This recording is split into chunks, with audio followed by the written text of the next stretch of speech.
And starting arms are up, feet are crossed, drop back, pelvis to pelvis, boom. Okay. I'm going to go underneath the head here. Why? This is a little bit of the maintenance stuff we're talking about, right? Because I'm pretty sure that Foz is not going to bridge and roll me this way if I keep his head turned. So I've got to drop my chest down like this, my shoulder, right? If I keep like this, I'm inviting him to do an UFA, all right? He's going to grab my arm, he's going to bump me up. And the best I can hope for is to go like this, and my base opens up and he goes back his arm. So when I do this, I'm really making the guy look this way. Even better if I could get underneath and grab armpit over here. That's going to be really good. It's going to be really hard for the guy to do anything. From here, I'm looking to get underneath his arm. Most likely the guy's going to make these tight prayer hands here. You know, he's going to keep his elbows in real tight. So I'm not just going to get an underhook. It's going to be more like a heel hook kind of thing. Or go like this, you know? And then I'm going to creep my hand up and walk. And then creep my hand up and walk. And creep my hand up and walk some more. And I have two basic options, okay? If the guy's arm comes all the way across like this, if I'm really overpowering the guy and murdering him, then I'm going to go arm triangle, right? Because my head's just going to drop and I'm going to get it. But today we're going to focus on the other one. If I get all the way up here, and the guy, in response to me almost bringing his arm across like this, either he pulls his arm out or it comes out and it ends up on this side, okay? So I end up here. I'm going to drop my head first thing. I'll show this again with Dak because his elbows are a little less hold-managed than Foz's. I think. We'll see. All right. But you're going to end up here with your head is going to block to make sure he can't bring the arm across. If he does manage to bring the arm across, then you would just say, okay, fine.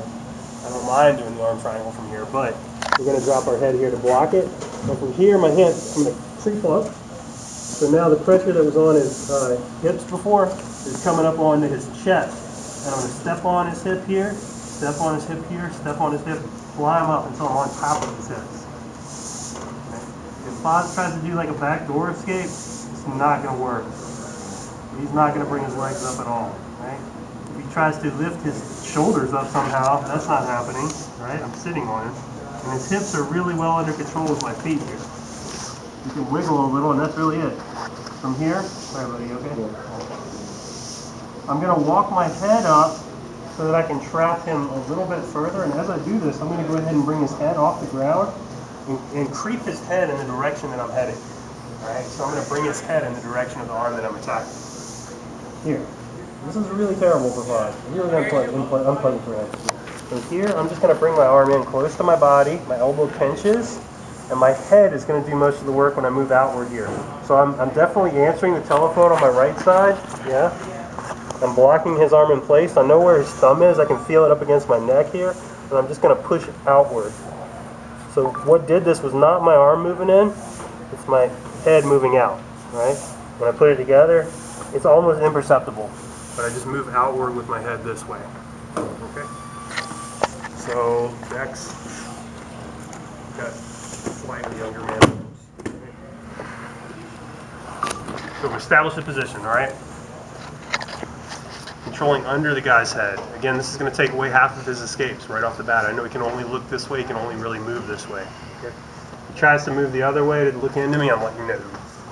That's it. That's all I got to do. If I could even get this, sometimes in the transition you're going to get underneath here, almost like a shoulder pressure sort of thing. You can make the guy really look this way. From here, just creep up. And again, I'm looking to get this across. I creep up, I straighten. I creep up, I straighten. I creep up, I straighten. But he says, I'm not letting you arm triangle me. Okay, we've all been here before. You got to pick your poison. He picks this. So right here, I creep up, and my head is blocking it, so there's no return now. This one comes up here first, this one comes up here second. I make sure I'm really established here on this position. My left arm, make sure his head is coming up off the ground and in the direction of the arm that I'm getting. And just straight up stealing this from Scott Oates because it works, all right? From here, I climb up this way, and I'm going to make sure that my elbow is pinching in. That isn't enough to get Dax to tap. But when my head moves outward, then he goes, all right? So this is good. With my head sliding along the mat and moving to my right. That's what's really going to do it. And I keep everything else tense here. Okay? Make sense, guys? Okay. Let's try to avoid doing this.